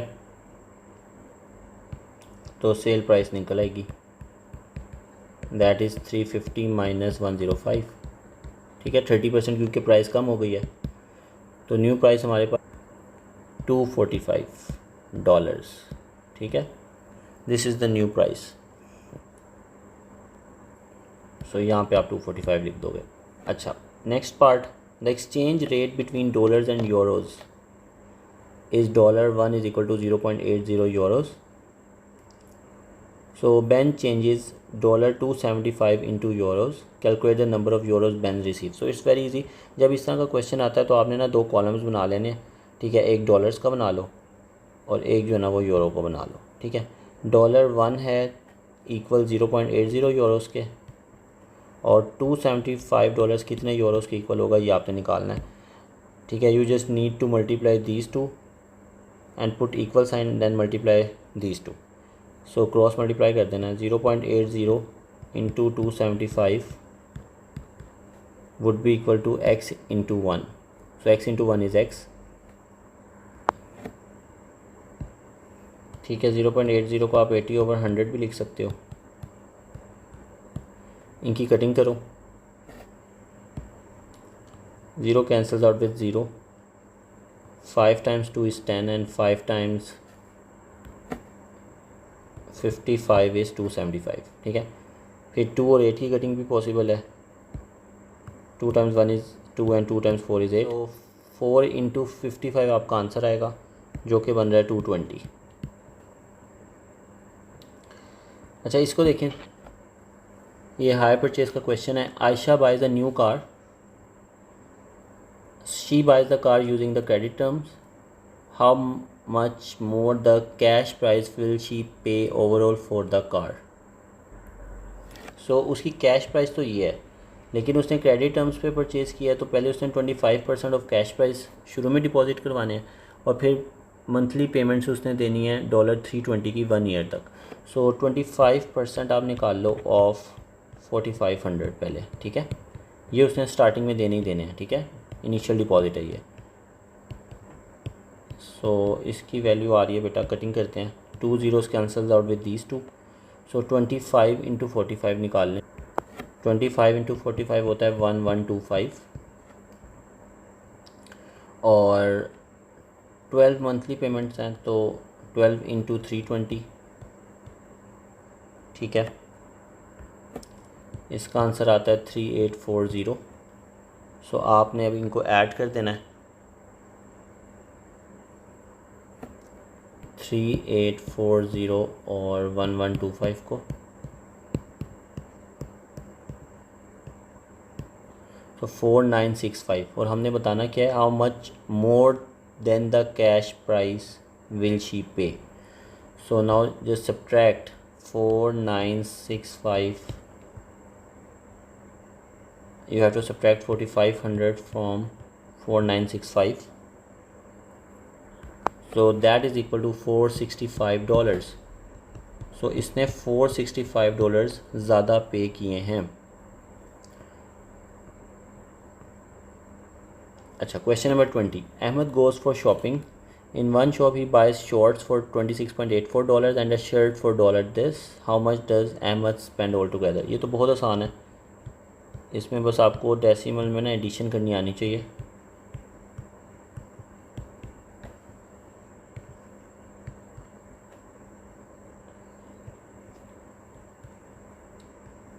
ठीक है, तो इसका आंसर 40.81 आया।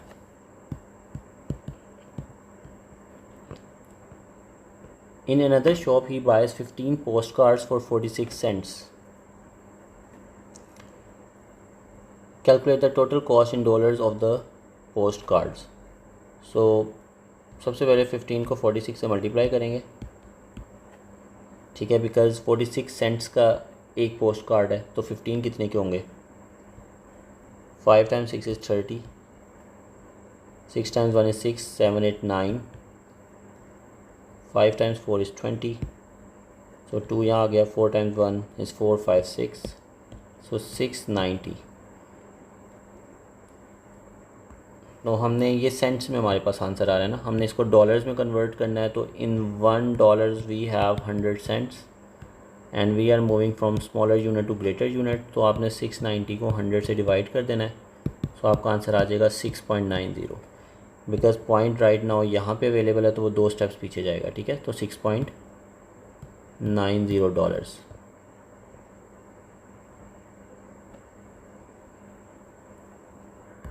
अच्छा, अब इसमें एक्सचेंज रेट गिवन है पाउंड्स और डॉलर्स का, ठीक है। जब भी आपके पास दो करेंसीज अवेलेबल हो, आपने 2 कॉलम्स बनाने हैं। 1 pound इज़ इक्वल टू $2.50, तो वो ये कह रहा है कि calculate the total cost of post cards in pounds. तो हमारे पास $6.90 के पोस्ट कार्ड्स आ रहे हैं, तो आपने पाउंड में उसकी वैल्यू निकालनी है। Again you have to multiply like this, 2.50 को x से कर दो, 6.90 को 1 से मल्टीप्लाई कर दो, ठीक है। क्रॉस मल्टीप्लाई करने के बाद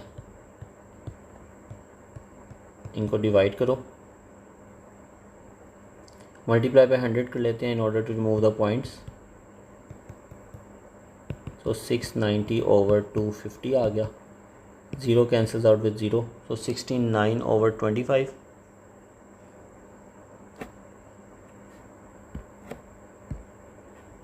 इसको हम डिवीजन करके देखते हैं। 25 2 times is 50, 19 आ रहा है यहाँ पे। सो यहाँ पे हम पॉइंट पुट करते हैं और 0, यहाँ पे भी पॉइंट पुट करना पड़ेगा। सो 25 इंटू 9 अगर हम करें, या फिर हम 25 इंटू पहले 7 करके देखते हैं। 25 टाइम्स 7 क्या होता है? वो होता है 175 होता है। ठीक है, तो 175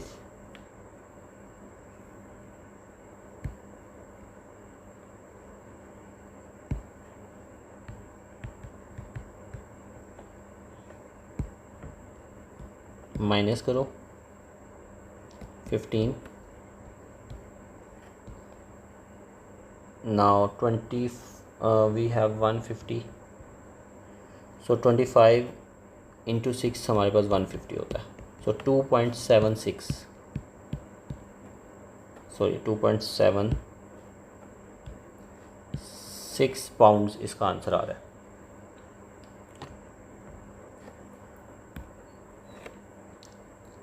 अच्छा, ये क्वेश्चन देखें, इसमें आपने सर्ड्स को सिंप्लीफाई करना है। And I told you when ever you have any surd, आप ये ट्राई किया करो कि जो भी नंबर अवेलेबल है उसके फैक्टर्स बना लो पहले। ठीक है, जैसे 1 इंटू 32, 2 इंटू 16। ठीक है, और ऐसा पेयर सेलेक्ट करो कि जिसमें एक आपके पास स्क्वायर नंबर आ रहा हो। ठीक है, इसके और भी फैक्टर्स बनेंगे, तो ट्राई ये करो कि आपके पास ऐसा पेयर आए जिसके अंदर एक स्क्वायर नंबर हो। अगर एक से ज़्यादा ऐसे पेयर्स बन रहे हैं जिसमें स्क्वायर नंबर्स हैं तो आप कोई सा भी सिलेक्ट कर सकते हो। तो 32 को मैं ब्रेक कर देता हूँ 2 इंटू 16 में, और 98 को हम ब्रेक कर सकते हैं 2 इंटू 49 में भी कर सकते हैं। ठीक है, now I can write it separately 16 multiply by square root of 2 plus 49 multiply by square root of 2। आप मल्टीप्लाई बीच में डालो या ना डालो, ठीक है, इसका मतलब मल्टीप्लाई ही है। सो 16 का स्क्वायर रूट 4 होता है, 49 का स्क्वायर रूट 7 होता है। So the answer would be equal to 11 square root of 2। और ये कैसे आया है? ये बेटा बिल्कुल ऐसे ही आया है जैसे हम 4x प्लस 7x करते हैं ना, तो वो 11x बन जाता है। So it's same like that. Last, rationalize the denominator.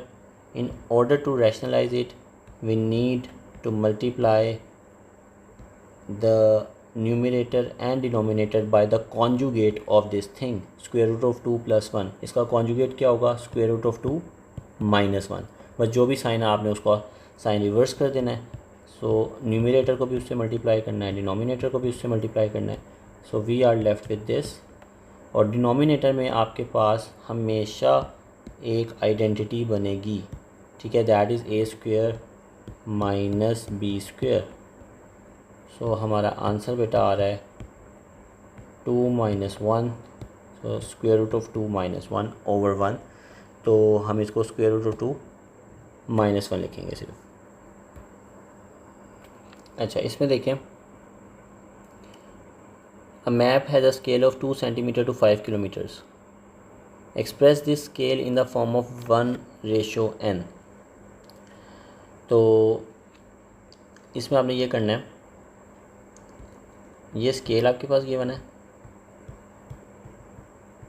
ठीक है, पहले तो यूनिट सेम करें। 5 किलोमीटर्स में 5000 मीटर्स होते हैं और 1 मीटर में 100 सेंटीमीटर्स होते हैं। ठीक है, सो 500,000 सेंटीमीटर्स होते हैं in 5 kilometres. Now we just need to simplify. 2 times 1 is 2 and 2 times 250,000 is equal to 500,000। सो ये हमने,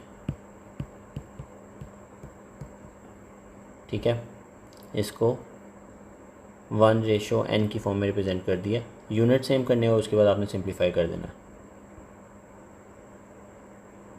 the actual distance between the two places is 35 kilometres. So calculate the distance on the map between these two places. अच्छा, scale शुरू में हमें given है 2 centimetre to 5 kilometre. Map actual,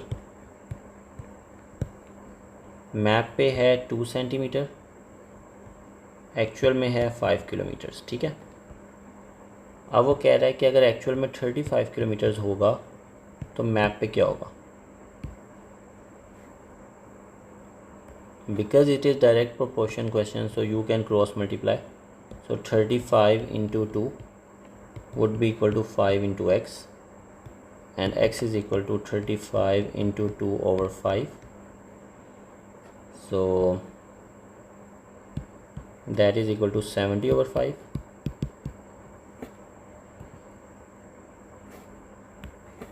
So x is equal to 14 centimetres. ठीक है, centimetres में answer आ रहा है इसका।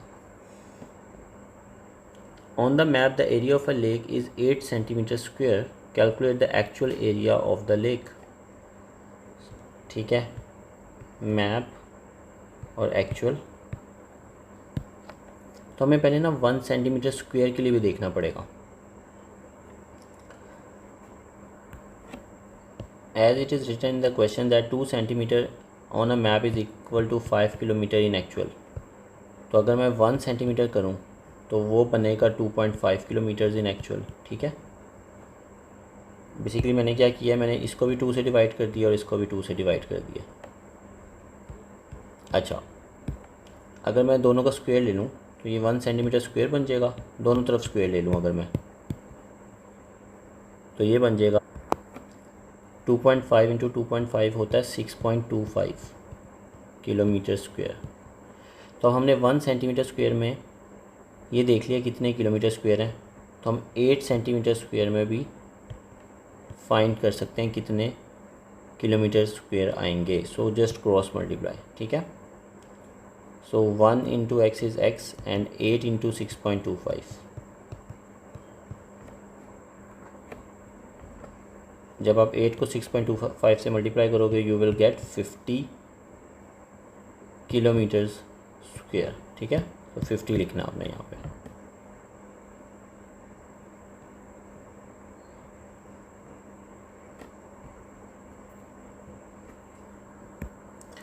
The diagram shows a square piece of card from which a triangle and 2 small squares are removed. All lengths on the diagram are in centimeters. Calculate the area of the shaded card. अच्छा, total area में से, square के area में से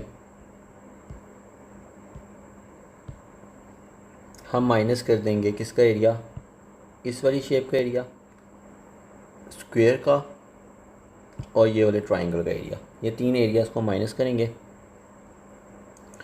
then we will get the area of the shaded part. ठीक है, ये वाला। ठीक है, लिखा हुआ है देयर आर 2 स्मॉल स्क्वायर्स, एक ये भी स्क्वायर है, ये भी स्क्वायर है और ये ट्राइंगल है, इनको माइनस करना है। तो area of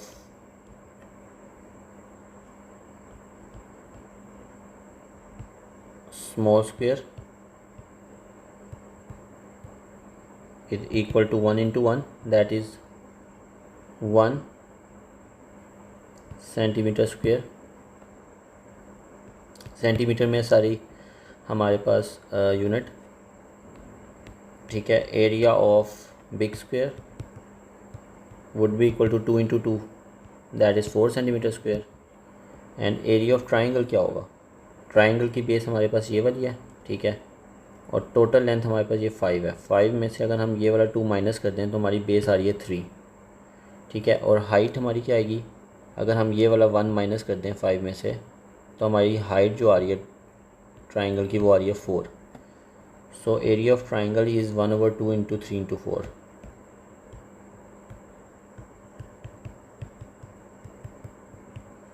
so 2 times 2 is 4, सो 6 आ गया। तो हमने area of this square, complete square में से ये तीनों एरियाज माइनस करने हैं। ठीक है, सो 5 इंटू 5 25 में से, क्योंकि ये जो सबसे बिगर स्क्वायर है जो डॉटेड लाइन से बना हुआ है दैट इज़ 25, माइनस इन तीनों के एरियाज को ऐड कर लें पहले, 6 7 8 9 10 11, 25 माइनस 11 करें तो आंसर आता है 14 सेंटीमीटर स्क्वायर हमारा आंसर। अब वो कह रहा है calculate the perimeter of the shaded card. Perimeter निकालना है। पेरीमीटर निकालने के लिए बेटा आपको इन सारी साइड्स की लेंथ पता होनी चाहिए, ठीक है।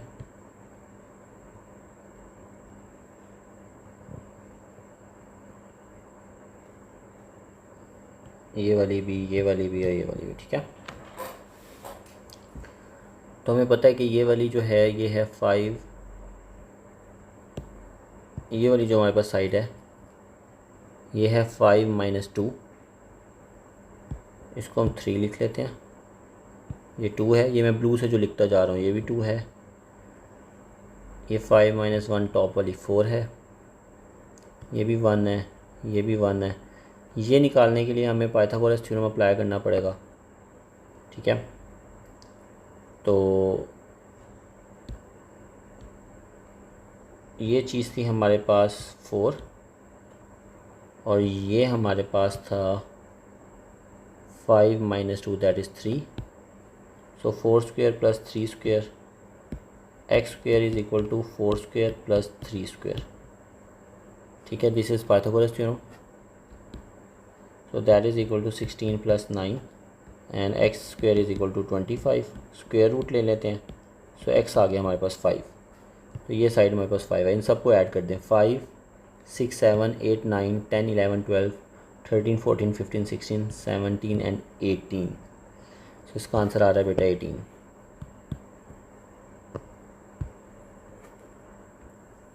अच्छा बेटा ये क्वेश्चन देखें।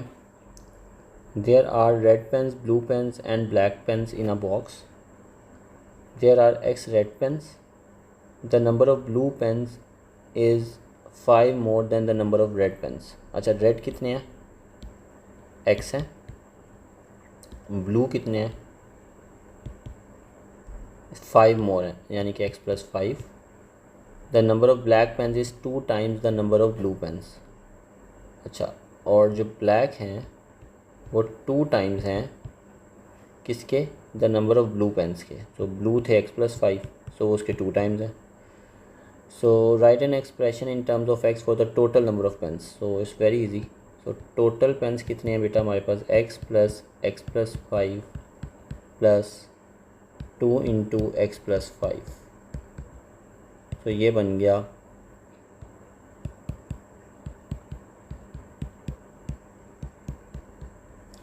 x plus 2x is 4x plus 15। तो ये हमारा आंसर है 4x प्लस 15।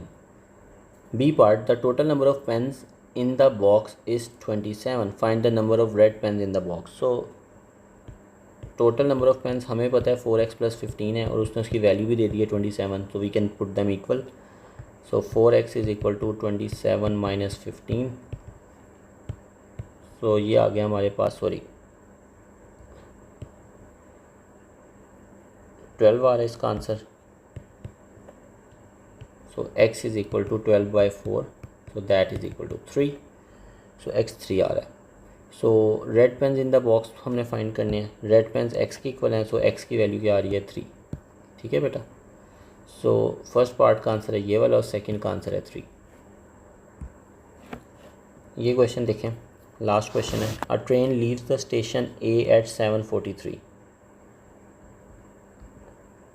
7:43 पे जो है ना उसका डिपार्चर टाइम है फ्रॉम स्टेशन A, और स्टेशन B पे जो उसने अराइव किया है वो किया है 10:27 पे, ठीक है।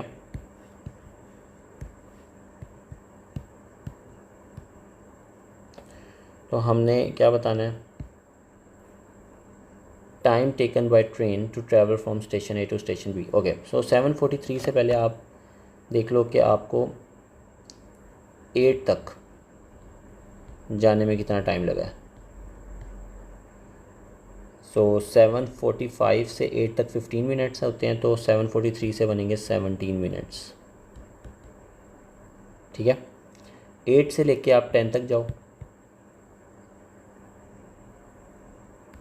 2 आवर्स आपको ये लग गए, 2 आवर्स ये लग गए, और फिर 10 से 27 तक 27 मिनट्स लगे हैं। ठीक है, सो 2 आवर्स और 27 + 17 ऐड कर लेते हैं।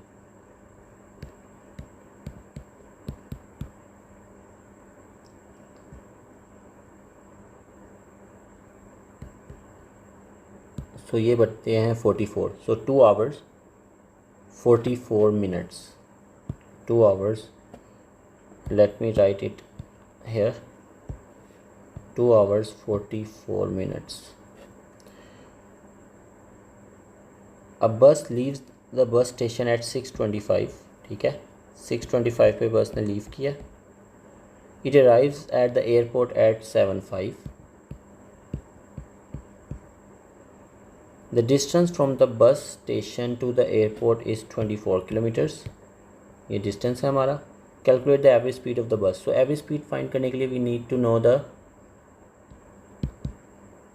Average speed is equal to distance over time. ठीक है, डिस्टेंस ओवर टाइम करना है। डिस्टेंस हमारे पास गिवन है 24 किलोमीटर्स, और टाइम निकालना है, और टाइम जो है हमने आवर्स में निकालना है। ठीक है, सो 6:25 से 7:05 तक टाइम कैलकुलेट कर लेते हैं। 6:25 से 6:30 तक 5 मिनट लगते हैं। ठीक है, और फ्रॉम 6:30 टू 7 30 मिनट्स लगे, और 7 से फिर 7:05 तक 5 मिनट्स लगे। ठीक है, तो ये टोटल जो हमें लगे 40 मिनट्स लगे हैं। तो 40 मिनट्स को मैंने आवर्स में कन्वर्ट करना है। सो आवर्स में कन्वर्ट करने के लिए I have to divide it by 60। So ये 2 × 2 = 4 एंड 2 × 3 = 6, सो 2/3 आवर्स। सो मैं 24 को डिवाइड कर दूंगा 2/3 आवर्स से। ठीक है, सो मैं इसको यूँ भी लिख सकता हूँ 24 divided by 2/3। Try to understand, ये न्यूमरेटर में 24 है, डिनोमिनेटर में 2/3 है, and we can divide. So 24 × 3/2 reciprocal. So cutting हो सकती है, 2 × 1 = 2 and 2 × 12 = 24। So 12 × 3 = 36। So 36 kilometers per hour इसका आंसर आ रहा है।